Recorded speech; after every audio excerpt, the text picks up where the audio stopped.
Hello, this is my submission video for Shrek Extra Large, and the category I'm going to be submitting today is No Levels Early.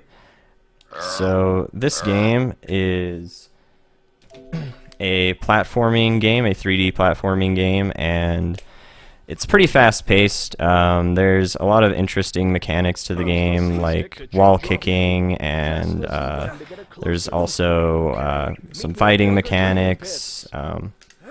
You can do stuff like grab enemies and throw them, kick them. You can also do stuff like later on you get the ability to ground pound, and also you get some armor later as well to make you invulnerable to fire and all that stuff. So there's a lot of really neat things to do throughout this run, but one of the best mechanics of this game is the farting mechanics. And you can use that to stun your enemies and also do stuff like light fires and create explosions. And what's neat about these explosions is that you can use them to actually boost yourself upwards and also forwards. We don't use them as much to boost us forward, but essentially, like by holding the run button and farting, that will automatically light a fart on fire. That's pretty much the fastest way to do a fire fart. And that can be used for a couple of really neat skips. And farts are used throughout the run to do stuff like stun locking bosses and all that kind of stuff. But yeah, this is one of the first skips that we do throughout the run with the wall kicking. We did a really precise wall kick there off of that tree root, and some surfaces you're not actually able to wall kick off of, but yeah. What we did skip though is normally you're supposed to go walking around the entire level across these tree bridges, and then you fall down this hollowed out tree shaft, and then you walk over past the waterfall and hit the tree and all that stuff. But skipping all that saves a good amount of time. It's not a ton of time, but it's easily a good like 10 to 20 seconds or so of just walking around and platforming and whatnot.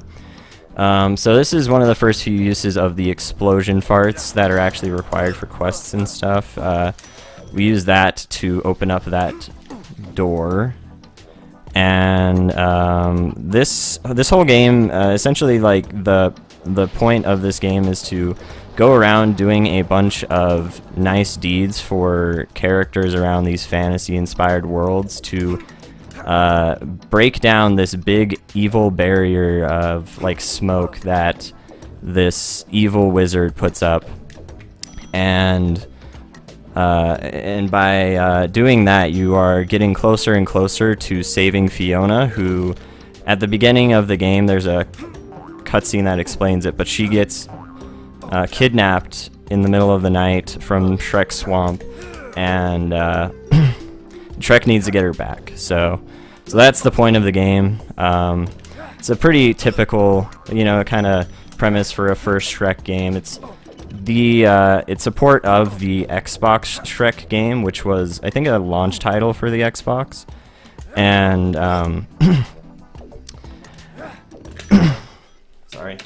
So this game just adds 2 extra levels to the game, and the level we just did there was the first level they added, called Enchanted Forest, and now we're moving on to the second main level of the game that has quests called Mother Goose Land. So that was kind of interesting. This one kind of shows off more of the punting mechanics of the game. You start off by punting this goose's children into the nest of her, into her nest, and get them away from Humpty Dumpty because he's evil and scary and has a beard for some reason in this. I guess that's a tie. Never really noticed that, but anyway. So the whole time we're just trying to punt them into this nest here, and then once we do finish the quest, we'll want to jump, and we jump during that good job text so that we actually get a little bit closer, because when you have that text come up, it'll freeze you in your place. But when you're falling, you actually like falling is like a permanent thing. So like nothing can stop you from falling, including cutscenes, unless the cutscene pans away from Shrek. There we go. I just need to gather up all these sheep here. There are 5 sheep. And this is another one of those cases where we're showing off all of the punting and throwing. We want to make sure to keep this wolf away from the sheep because he will kick them out of the pen, and that is bad. Okay, there's the last one. I just couldn't see him there for a second. That was a little slow, but that's not a huge deal. They can be a little hard to see when they're beneath the snow that's kind of covering the area. I don't know why there's snow here when it looks so sunny, but so this next quest that we're doing here, we're having to wake up these guards here. I don't really know why you're waking them up, because you have to start the quest, you have to turn the clock into night anyway. So I don't know, I don't think there's a really good explanation for that, but you end this level by farting on a cow. If I can get them. Yeah, if the cow walks away from you, you have to like kick them down, because they're really, really quick. They run insanely quick in this game, so they can troll you super hard, and that's no fun. So this next level here is Sweetsville Industrial Park. This level actually has some of the more interesting speed tech, because there's a lot of different things that we do at once. So some of the quests in this game you can only do in sequential order, including like the setups for all of them. But well, I mean not really, but like there's just some that are only fast to do in the sequential order anyway. But but this level we do a ton of stuff while we're starting other quests. So this quest here has a timer that counts down the amount of time before the machine overheats, and these repair dudes are going to try and fix it. But since we punched the nearest guys, they hopefully should not fix it in time. They're getting kind of close there, so I'll punch this guy. Yeah, there we go. But he was pretty close there, so it's pretty good that we didn't let him fix that, because if he fixes that, we have to wait for the 30-second timer to count down all over again, so that's pretty bad. So we carry this NPC up here, and what that actually does is when we're holding an NPC when we get up here, that'll skip the boss cutscene that initiates when you land on... Well, once you get close enough, you just have to be close enough to him to have it start when you're not holding an NPC, but for whatever reason, when you're holding an NPC, it just skips that entirely, which is neat. And we need to have him up here anyway so that we can kick him into the final... no, he fell down!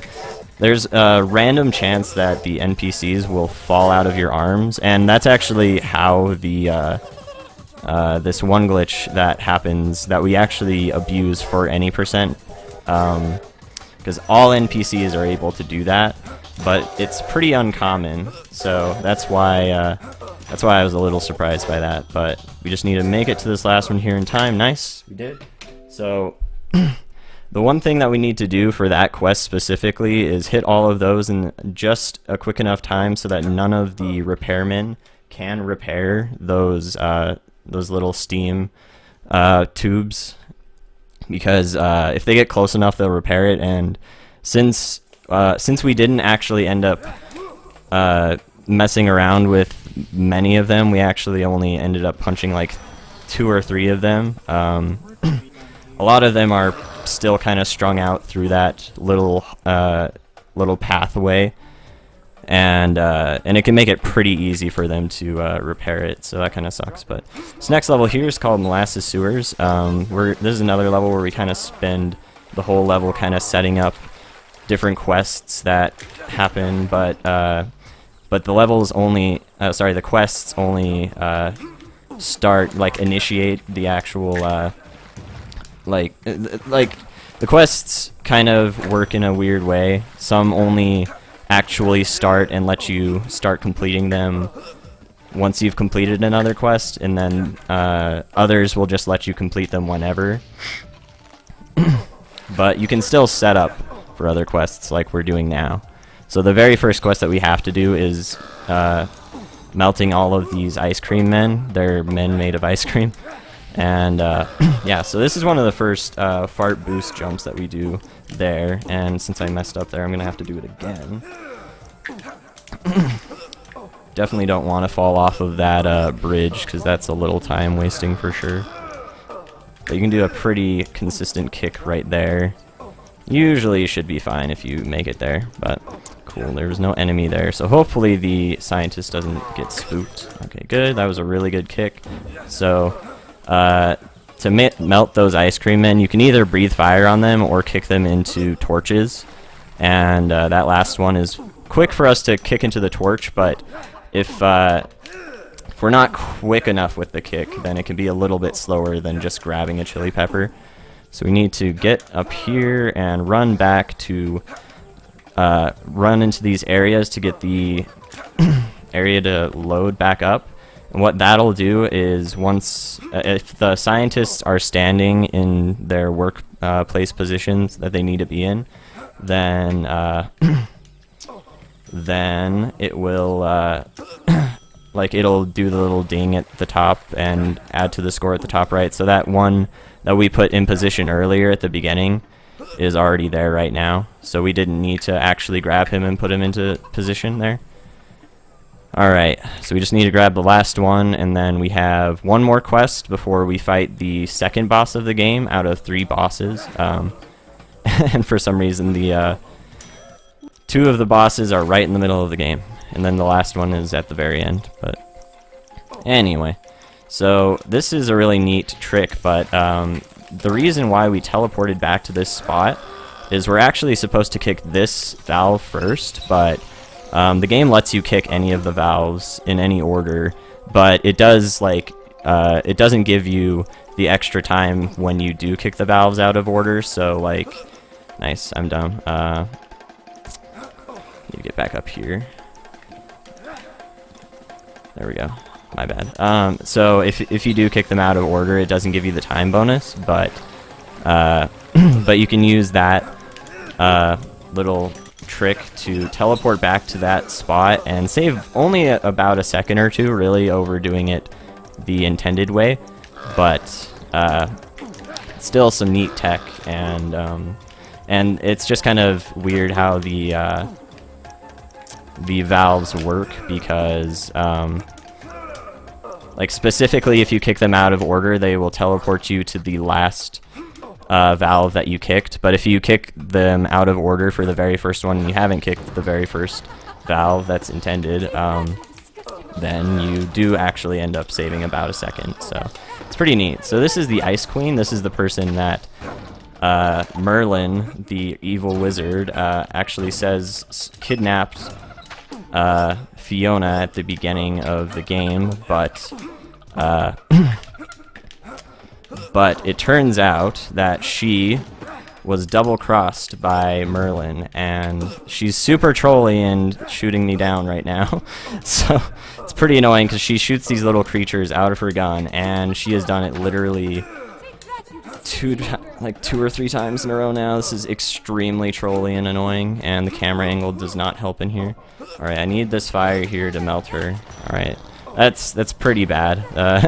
I mean, this whole boss fight was not great, since she shot me down literally 3 times. That was really not good at all. But what we want to do is, ideally we want to stun lock her that entire time, and then she won't really have any time to shoot us often, but she'll randomly just shoot really quickly, and that's enough sometimes to shoot us off when we're trying to get enough gas to keep hitting her, because we'll get enough fire, not gas, because you will run out of fire, and if you can't successfully chain all of your farts together,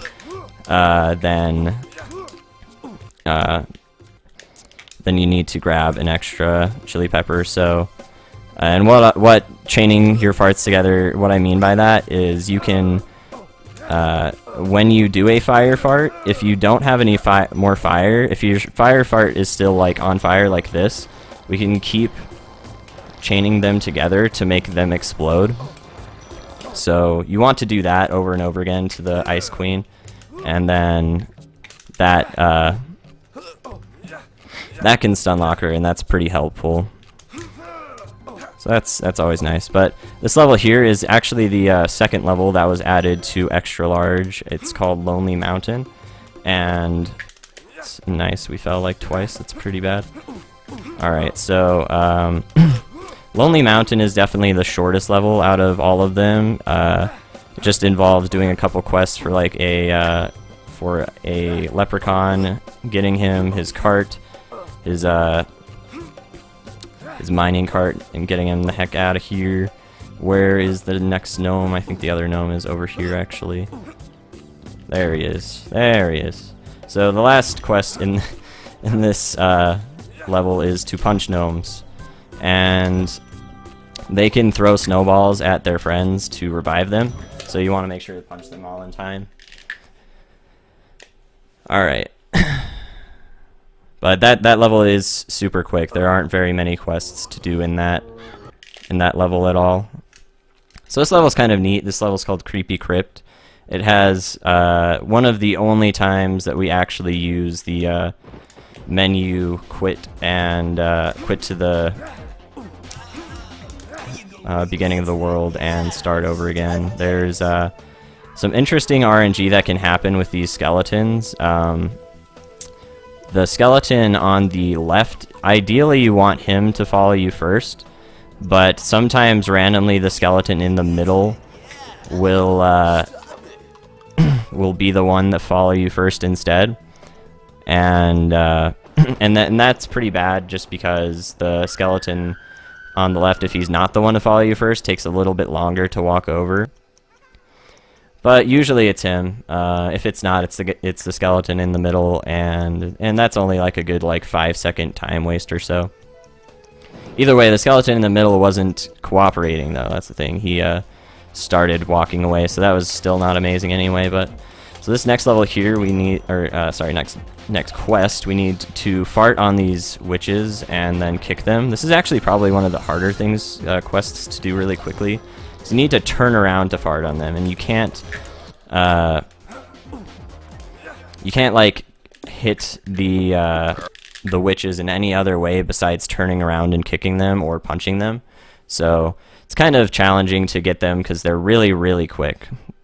So that was the first usage, and the only usage we'll use for the restart the world option. That'll just let you start at the very beginning of the level. So that's faster for this quest specifically. We want to lure all of these spiders back to the spider mother in the basement of this tomb. But the thing is, you start the quest at the bottom of the tomb, so it's faster for us to actually round them all up from the beginning of the level. So, and it's quicker to restart the level than to platform all the way back up there, for sure. So we're gonna lure them over here and then drop the bug, and we want to make sure that all three of them fall down, because sometimes like if you drop the bug too early, then you won't lure them all down, and you'll need to get that third spider down, or whatever amount of spiders are left up there. So you need to make sure to watch for that. But once we lure all 5 of them into there, then that will let us go into this room and start the quest to go and scare all of these bats. And the reason why we're doing that is we need to scare them to make them knock down this set of armor that we use to actually resist dragon fire. And that doesn't really actually do anything, since the dragon fire thing is only kind of relevant to a quest. Or not a quest, I'm stupid. A cutscene. And so it doesn't have any real in-game effect other than it aesthetically changes the look of Shrek. You'll see that in actually right now, once in the overworld. So now Shrek has a set of, or at least a helmet, And we're gonna go storm the next two castles, which is the Crown Prince Castle, is the first one anyway. This level is pretty quick as well. It's pretty neat because it's just a castle, and there's some cool like castle themed quests. We have to punch some of these jesters here and then lure or bring them to the Crown Prince to use for the final quest, which is to entertain the prince. So we're gonna kick them over to here, and we're just rounding them up so that at the very end, like once we're getting to the end of this level, we will have them standing here waiting for us, which is sweet. So the first thing we need to do is actually lure the or bring the Crown Prince up to his bedroom, because he's a lazy Crown Prince, so he just doesn't want to do it himself, and that's the first quest. And normally you actually move really, really slowly when you're carrying the Crown Prince, but the thing is, if you grab him over and over again while you're holding the run button, you'll actually move a good, and hold the direction, you'll actually move a good like 2 to 3 times faster than you're supposed to be able to carry him. So it's a really good time save, like literally about, I would say, easily 30 to 45 seconds of time save. It's quite substantial. So this next quest, we need to free a bunch of prisoners that were locked up by this evil prison guard. It's actually, the Crown Prince is actually a nice prince, believe it or not. He's the one that tells you to go and free all of them. So you go and do that. Next thing we need to do here is grab the last jester and then get the fire to fart on them and entertain the Crown Prince. And that's the end of this level.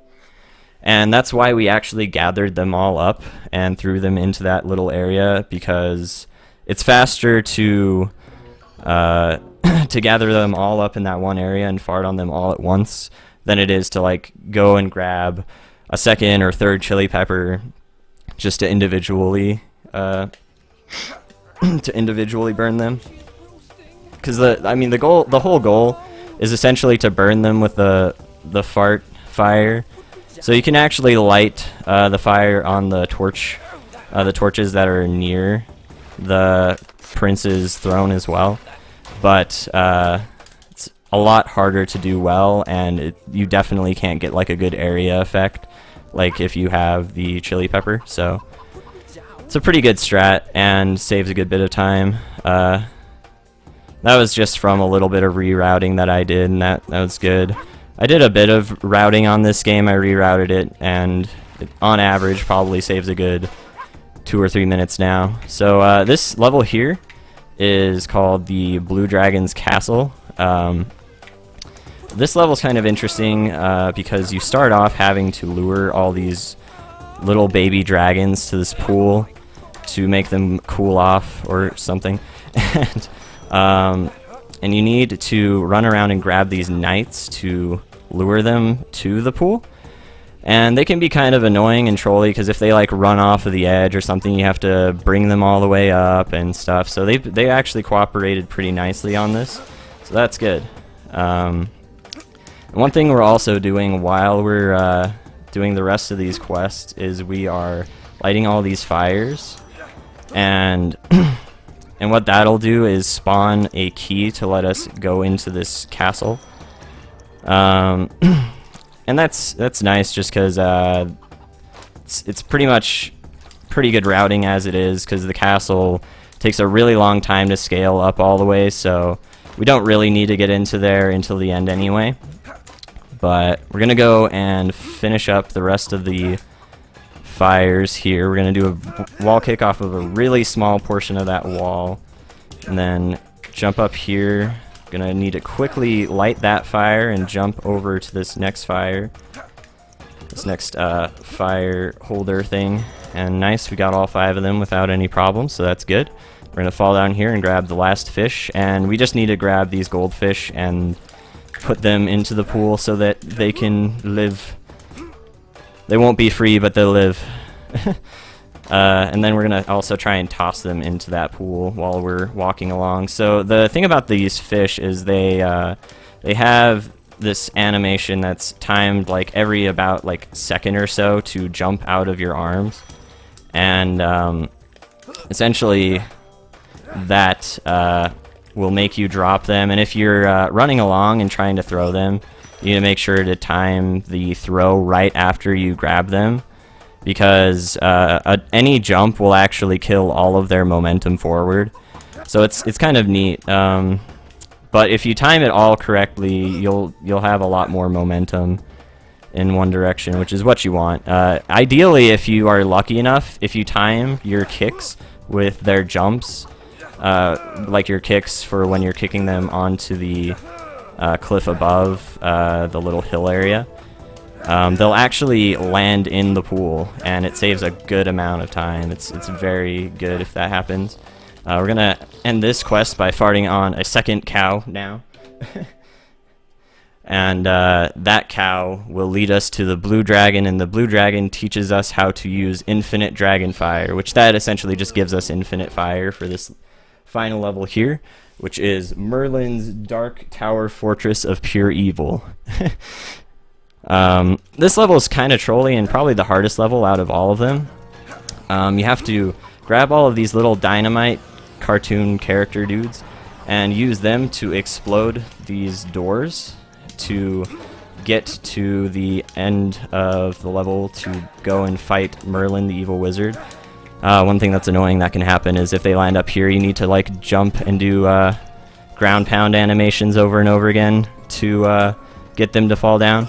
Anyway, you want to make sure to explode each of these doors with the dynamite, and you want to punch these guys that are on fire, because if you hit any fire source at all with that dynamite, if he touches any fire, then you actually he actually explodes and you have to get another one of them, and that wastes a really not really negligible amount of time. Luckily we made it away from that fire dude that was trying to hit us there.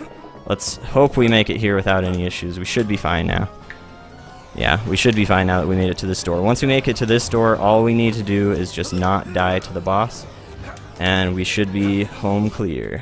Alright, so we need to charge up a punch to punch this chair and then punch this fire dude, and they'll disappear, and that'll spawn a dynamite, and then you need to explode that dynamite in the middle there, and then that'll let you hit Merlin here. He's actually invulnerable until you explode that dynamite in the middle, and then he has 5 hits to kill him, and his 5th hit is coming up here, and time is when you kill him. So 2741, that's totally fine.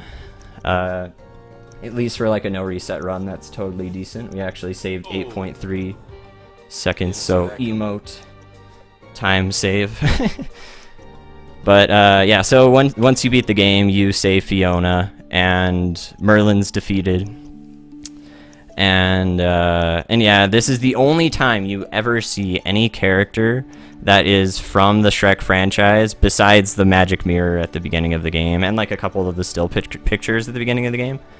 And what's funny is actually Donkey, the like Donkey from Shrek, isn't in this game at all. He's on the cover of Shrek Extra Large. He's not on the cover of Shrek, the Xbox game that this is like based on, but he's on the cover of Shrek Extra Large, and he's nowhere in the game at all.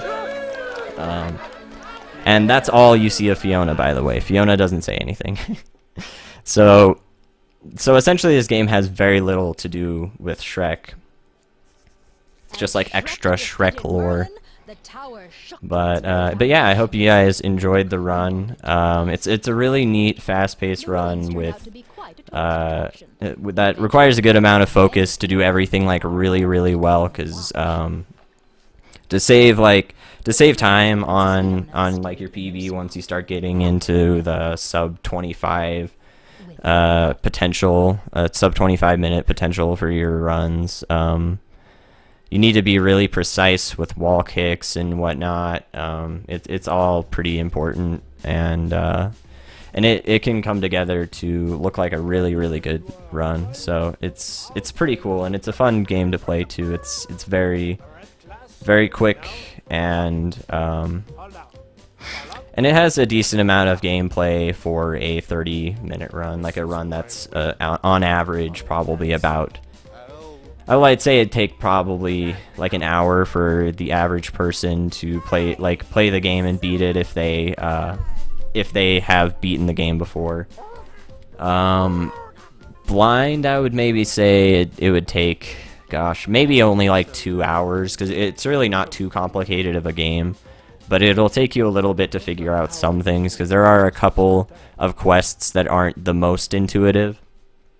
But either way, hope you guys enjoyed this. I am going to update my submission video for this on my submission.